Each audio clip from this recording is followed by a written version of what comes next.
তো এই যে সকাল সকাল স্নান করে চলে গেলাম চড়ক গাছ পুজো করতে। এই ফার্স্ট টাইম বিয়ের পর প্রথম পুজো করছি।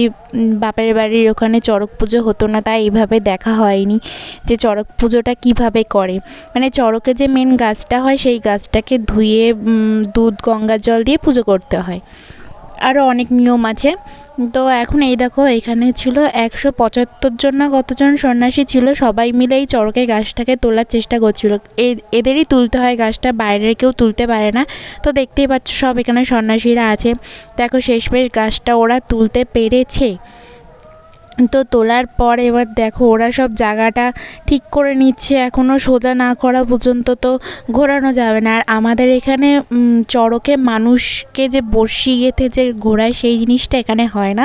এখানে হচ্ছে আমাদের পুতুল ঘোরানো হয়, ছোট ছোট পুতুল আছে, পুতুলগুলোকে বেঁধে ওগুলোকে ঘোরানো হয়, মানুষ ঘোরানো হয় না।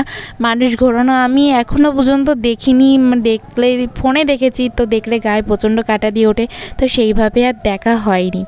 যাক, শেষমেশ গাছটা তো তোলা হয়ে গেল। খুব ভালো লাগছিল যে এত লোক কি বলবো।